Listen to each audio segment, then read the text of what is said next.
അപ്പൊ ഈ കുട്ടികൾക്ക് ഇപ്പോ കല്യാണമേ വേണ്ടാന്ന് പറയുന്ന ഒരു വിഭാഗം കുട്ടികൾ, ആൺകുട്ടികൾക്ക് 1,70,70,000 ആൺകുട്ടികൾക്ക് ഇന്ന് കല്യാണം കഴിക്കാൻ പറ്റാതെ 27 മുതൽ 40 വയസ്സ് വരെ കുട്ടികളുണ്ടെന്ന് പറയുന്നു. അപ്പൊ ഇവരൊക്കെ ശരിക്കും പറഞ്ഞാൽ എന്താണ് ഇനി ഒരു 5 കൊല്ലം കൂടി കഴിഞ്ഞാൽ ഇവരുടെയൊക്കെ ഭാവി? നമസ്കാരം, ചാനൽ 10 വാർത്തകളിലേക്ക് സ്വാഗതം. ദാമ്പത്യത്തിലെ സമത്വവും പങ്കാളിത്തവും എന്ന വിഷയത്തിൽ ക്ലാസും തുറന്ന ചർച്ചയും സംഘടിപ്പിച്ചു. മുതിർന്ന സ്കൂൾ കോളേജ് വിദ്യാർത്ഥിനികളെ പങ്കെടുപ്പിച്ചുകൊണ്ട് പെരിന്തൽമണ്ണ എറീക്ക ഹോട്ടൽ ഓഡിറ്റോറിയത്തിൽ വെച്ച് നടന്ന പരിപാടി മുൻ വിദ്യാഭ്യാസ വകുപ്പ് മന്ത്രി നാലകത്ത് സൂപ്പി ഉദ്ഘാടനം ചെയ്തു.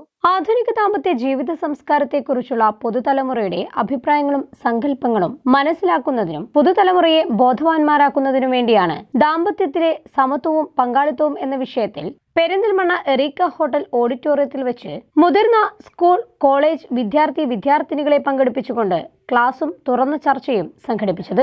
മുൻ വിദ്യാഭ്യാസ വകുപ്പ് മന്ത്രി നാലകത്ത് സൂപ്പി പരിപാടിയുടെ ഉദ്ഘാടനം നിർവഹിച്ചു. ആർഷഭാരതത്തിന്റെ നമ്മൾ ഉദ്ദേശിക്കുന്ന നമ്മുടെ നാട് ആർഷഭാരതത്തിന്റെ നാട്. അപ്പൊ മുരിയുടെ ആർഷഭാരതം, ശങ്കരാചാര്യരുടെ ആർഷഭാരതം, ശ്രീനാരായണന്റെ ആർഷഭാരതം, ആ ആർഷഭാരതത്തിലാണ് നമ്മൾ ജീവിക്കുന്നത്. അങ്ങനെ ഉള്ള ഒരു ജീവിതം കെട്ടിപ്പടുക്കുന്ന ഈ വേളയിൽ ഇങ്ങനെ പിന്നെ സംഭവമായ ഈ വിഷയം ഇന്നത്തെ ചർച്ചയിൽ എടുത്തിട്ട് ഞാൻ അങ്ങേയറ്റം സന്തോഷമാണ്. അതെന്റെ ഭാരവാഹികളോട് നന്ദി പറയാം. എന്താണ് കാര്യം, എന്താണ് ആവശ്യമുള്ളത്, അത് പറഞ്ഞു കൊടുക്കാം. കുട്ടികളായ നിങ്ങൾ അക്കാര്യത്തിൽ വളരെ ശ്രദ്ധാപൂർവം വീക്ഷിക്കണം എന്നാണ് എനിക്ക് പറയാനുള്ളത്. ദാമ്പത്യ ജീവിതം എന്ന ആശയം കാലങ്ങളായി മാറിക്കൊണ്ടിരിക്കുകയാണ്. ഒരു കാലത്ത് അത് ഒരു സാമൂഹിക ബാധ്യതയായിരുന്നു, മറ്റൊരു കാലത്ത് അതൊരു കുടുംബാക്രമത്തിന്റെ ഭാഗമായിരുന്നു. ഇന്ന് അതൊരു വ്യക്തിഗത തിരഞ്ഞെടുപ്പായി മാറിയിരിക്കുകയാണ്. ഈ മാറ്റങ്ങൾ എല്ലാവർക്കും ഒരുപോലെ സ്വീകാര്യമാണോ? പാരമ്പര്യ മൂല്യങ്ങൾ ഇന്നും പ്രസക്തമാണോ? സ്വാതന്ത്ര്യവും ഉത്തരവാദിത്വവും തമ്മിലുള്ള അതിരുകൾ എവിടെയാണ്? വിവാഹം എന്നും സാമൂഹിക സുരക്ഷയാണോ, അതോ വ്യക്തി സ്വാതന്ത്ര്യത്തെ നിയന്ത്രിക്കുന്ന ഘടനയോ? ലിവിംഗ് ടുഗദർ പോലുള്ള ആശയങ്ങൾ ബന്ധങ്ങളെ കൂടുതൽ ദുർബലമാക്കുകയാണോ, അല്ലെങ്കിൽ ദീർഘകാല ബന്ധങ്ങളെ ഇല്ലാതാക്കുന്നുണ്ടോ? ഈ ചോദ്യങ്ങൾക്കുള്ള ഉത്തരമായാണ് ചർച്ച സംഘടിപ്പിച്ചത്. ശ്യാമ ചർച്ചയിൽ മോഡറേറ്ററായി. പെരിന്തൽമണ്ണ ISS കോളേജിലെ വിദ്യാർത്ഥികൾക്കായാണ് ചർച്ച സംഘടിപ്പിച്ചത്. അപ്പൊ ഈ കുട്ടികൾക്ക് ഇപ്പോ കല്യാണമേ വേണ്ടാന്ന് പറയുന്ന ഒരു വിഭാഗം കുട്ടികൾ, ആൺകുട്ടികൾക്ക് 1,70,70,000 ആൺകുട്ടികൾക്ക് ഇന്ന് കല്യാണം കഴിക്കാൻ പറ്റാതെ 27 മുതൽ 40 വയസ്സ് വരെ കുട്ടികളുണ്ടെന്ന് പറയുന്നു. അപ്പൊ ഇവരൊക്കെ ശരിക്കും പറഞ്ഞാൽ എന്താണ് ഇനി ഒരു 5 കൊല്ലം കൂടി കഴിഞ്ഞാൽ ഇവരുടെയൊക്കെ ഭാവി? ഒരു 10 വർഷം ഇങ്ങനെ തന്നെ പോവുകയാണെങ്കിൽ നമ്മളെ പുതിയ ബർത്ത് ഉണ്ടാവില്ല, 1, 2 LKG സ്കൂൾ കുട്ടികൾ ഉണ്ടാവില്ല.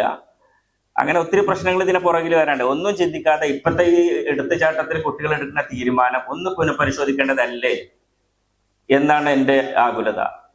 അത് ആ ടീച്ചേഴ്സിനോ പാരൻസിനോ പറഞ്ഞ് മനസ്സിലാക്കിയാൽ അവരത് കണക്കിലെടുക്കുന്നില്ല എന്നുള്ളതാണ് 2K കിഡ്സ് എന്ന് വിളിക്കപ്പെടുന്ന ഈ കുട്ടികളുടെ ഒരു അവസ്ഥ.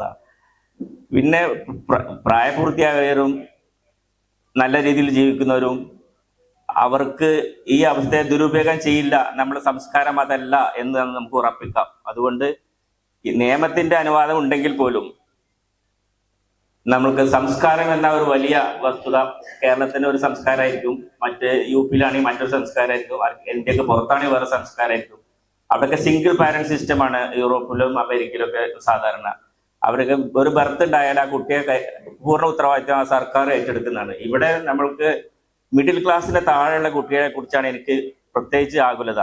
കാരണം മിഡിൽ ക്ലാസ്സിന്റെ താഴെയുള്ള കുട്ടികളാകുമ്പോൾ വിദ്യാഭ്യാസം ഒരു ലിമിറ്റ് അവർക്ക് ചെയ്യാൻ കഴിയുള്ളൂ. രണ്ടാമത്തത് സാമ്പത്തികമായിട്ടോ സ്വന്തം വരുമാനം ഇല്ലാത്ത കുട്ടികൾ ഒരു ലിവിംഗ് ടുഗദർ റിലേഷൻഷിപ്പിലേക്ക് പോയാൽ അവർക്ക് അവരുടെ ഫ്യൂച്ചർ എന്തായിരിക്കും? ഒരു പ്രാവശ്യം ലിവിംഗ് ടുഗദർ റിലേഷൻഷിപ്പിൽ പോയ കുട്ടിക്ക് പിന്നീട് അത് നിലനിൽക്കില്ല എന്നുള്ളൊരു തീരുമാനത്തോടു കൂടിയാണല്ലോ ഈ താൽക്കാലികമായിട്ട് ഉള്ള ലിവിങ് ടുഗദർ അല്ലെങ്കിൽ പരീക്ഷണാടിസ്ഥാനത്തിലുള്ള വിവാഹം. അങ്ങനെ അത് ഫെയിൽ ആയാൽ ഈ കുട്ടിക്ക് പിന്നെ അടുത്ത ഒരു മെയിലിനെ കിട്ടണമെങ്കിൽ എന്തായിരിക്കും അവസ്ഥ? ചാരിത്രം നഷ്ടപ്പെടുക എന്ന് പറഞ്ഞു കഴിഞ്ഞാൽ പകുതി ചാരിത്രം നഷ്ടപ്പെട്ടു എന്നൊന്നില്ല, ഒരു പ്രാവശ്യമുള്ളൂ. അപ്പൊ അത് നഷ്ടപ്പെട്ട് പിന്നെ ഇതിന് ഇതേപോലത്തെ ആൺകുട്ടികളെ വന്ന് ഒരു 25-30 വയസ്സാകുമ്പോൾ ഇവിടെ ഡോക്ടേഴ്സ് ഉണ്ട്. ഈ ഒരു ശാരീരികമായ അവസ്ഥ മെയിനായിട്ട് ജനനം കൊടുക്കാനുള്ള കഴിവ് 35 വയസ്സിന് ശേഷം എന്തായിരിക്കും? ദാമ്പത്യ ജീവിതം മാറിക്കൊണ്ടിരിക്കുകയാണ്. പക്ഷേ ബന്ധങ്ങളെ നിലനിർത്തുന്ന മൂല്യങ്ങൾ, ബഹുമാനം, വിശ്വാസം, ഉത്തരവാദിത്തം ഇന്നും അതുപോലെ തന്നെ നിലനിൽക്കുന്നു. അത്തരത്തിലുള്ള ജീവിത രീതികൾ നാം എന്ന വ്യക്തിക്ക്, നമ്മുടെ കുടുംബത്തിന്, നമ്മുടെ സമൂഹത്തിന്, നമ്മുടെ രാജ്യത്തിന്, വരും തലമുറകൾക്ക് എത്രമാത്രം ഗുണകരമാകും? നാം അടങ്ങുന്ന സമൂഹത്തിന്റെ മാനസികവും ശാരീരികവും സാമൂഹികവുമായ അവസ്ഥയും അതിന്റെ ദീർഘകാല പ്രത്യാഘാതങ്ങളും എന്തൊക്കെയായിരിക്കും എന്നീ ചോദ്യങ്ങൾക്കെല്ലാം നിഷ്പക്ഷമായ ചിന്തയ്ക്കുള്ള ഒരു തുടക്കം കൂടിയായി മാറി ചർച്ച. സമത്വം ദാമ്പത്യബന്ധത്തെ എങ്ങനെ സ്വാധീനിക്കുന്നു? പുതിയ തലമുറ വിവാഹത്തെ എങ്ങനെ കാണുന്നു? സമത്വം ബന്ധങ്ങളെ ശക്തമാക്കുമോ? അതുപോലെ സ്വാതന്ത്ര്യം ബന്ധത്തെ അപകടത്തിലാക്കുമോ? തുടങ്ങിയ ചോദ്യങ്ങളെല്ലാം ചർച്ച ചെയ്തു. ഇത്തരം ചർച്ചകൾ തുടർന്നും സംഘടിപ്പിക്കണമെന്നും സംസ്കാര സമ്പന്നമായ ഒരു പുതുതലമുറയെ കെട്ടിപ്പടുക്കുക എന്നത് നമ്മൾ ഓരോ സാമൂഹ്യ സ്നേഹികളുടെയും ബാധ്യതയാണെന്ന വസ്തുത തിരിച്ചറിഞ്ഞു. പ്രത്യേകിച്ചും നമ്മുടെ കലാലയങ്ങളെ കേന്ദ്രീകരിച്ചു പ്രവർത്തിക്കണം തുടങ്ങിയ അഭിപ്രായങ്ങൾ പങ്കുവച്ചാണ് ചർച്ച അവസാനിപ്പിച്ചത്.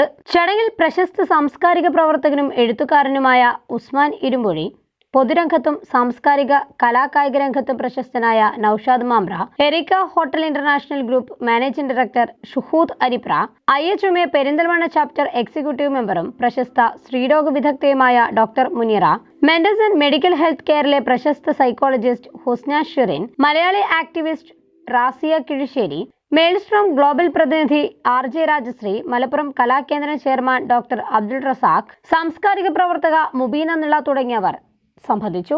ചാനൽ 10 പെരിന്തൽമണ്ണ.